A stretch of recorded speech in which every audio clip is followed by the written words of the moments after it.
Bonjour à toutes et à tous. Je suis Aurélie Gris, élue à la maire du 7e arrondissement de Lyon et déléguée à la petite enfance, à la vie associative et à la promotion de la santé. Alors, initialement, je suis diététicienne de formation et j'ai été militante à L214 et l'Association végétarienne de France durant quelques années. Dans ma démarche personnelle, j'ai d'abord été sensible à l'impact sur la santé, puis rapidement à l'impact environnemental et à l'éthique animale. Je ne suis pas la seule, puisque les Français sont de plus en plus soucieux du bien-être animal, mais ils jugent trop faible la prise en compte de cet enjeu par les politiques et les institutions. Selon un sondage IFOP en 2019, 89% des Français jugent la cause animale importante. L'opinion française voit dans cette question un sujet de débat politique et d'action publique, mais le gouvernement y est plus réticent. Depuis 2015, le Code civil reconnaît aux animaux le statut d'être sensible. Pourtant, le traitement des animaux par l'élevage industriel est un crime passé sous silence.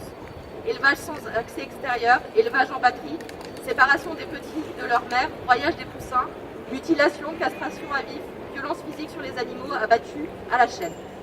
Par toutes ces pratiques, il y a un mépris total de l'existence de ces animaux. Les animaux d'élevage sont reproduits artificiellement en nombre très élevé pour les besoins de la consommation humaine.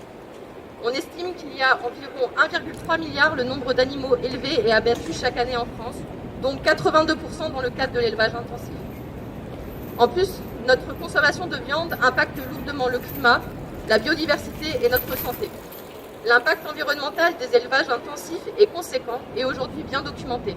Pollution des sols, de l'eau, des nappes phréatiques, de l'air. Les élevages contribuent aux émissions à gaz à effet de serre, d'ammoniac, de nitrate, ainsi qu'à la déforestation causée majoritairement par la culture d'aliments à destination des animaux d'élevage intensif. Greenpeace affirme que l'élevage bovin est responsable à 65% de la destruction de la forêt amazonienne. L'élevage est en soi un facteur de risque pour la santé humaine. Les conditions d'élevage sont propices au développement des parasites et d'inflammations cutanées. Les traitements médicamenteux et des vaccinations deviennent indispensables pour y remédier. L'usage massif d'antibiotiques dans les élevages contribue grandement à la prolifération de souches bactériennes résistantes. Toutes ces conditions sont idéales à l'émergence et à la propagation de nouveaux pathogènes. On se rappelle malheureusement le scandale de la vache folle ou de la grippe aviaire. Dans notre programme, nous souhaitons réduire les protéines carnées dans notre alimentation au profit des protéines végétales. Les Français pensent qu'il faut manger moins de viande et ils ont bien raison. De nombreuses communes se sont déjà engagées en proposant des menus végétariens dans les cantines. Ces menus leur ont permis d'améliorer la qualité des plats, d'acheter davantage de produits bio et de réduire le gaspillage. Dans ce sens, la France Insoumise a déposé des amendements en mars 2021 pour viser à exclure de la restauration collective les produits issus de certains élevages industriels et ou intensifs et instaurer une option végétarienne quotidienne dans la restauration collective. Malheureusement, ces amendements ont été rejetés. Notre mouvement, avec l'ensemble de ses actions depuis 2017, entre amendements, manifestes, propositions de loi, 7 sur 20 par l'Observatoire politique et animaux, qui tient un jour une grille de notation concernant les actions des politiques sur la condition animale.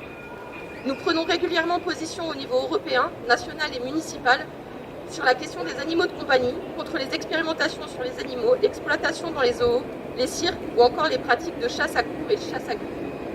Avec l'avenir en commun, décliné dans nos régions, nous souhaitons mettre en place une nouvelle politique agricole commune, respectueuse de l'humain, de l'environnement et des animaux, visant à accroître le soutien aux petites exploitations, plafonner les aides aux groupes industriels, améliorer la protection de la biodiversité et promouvoir le bien-être animal. Merci.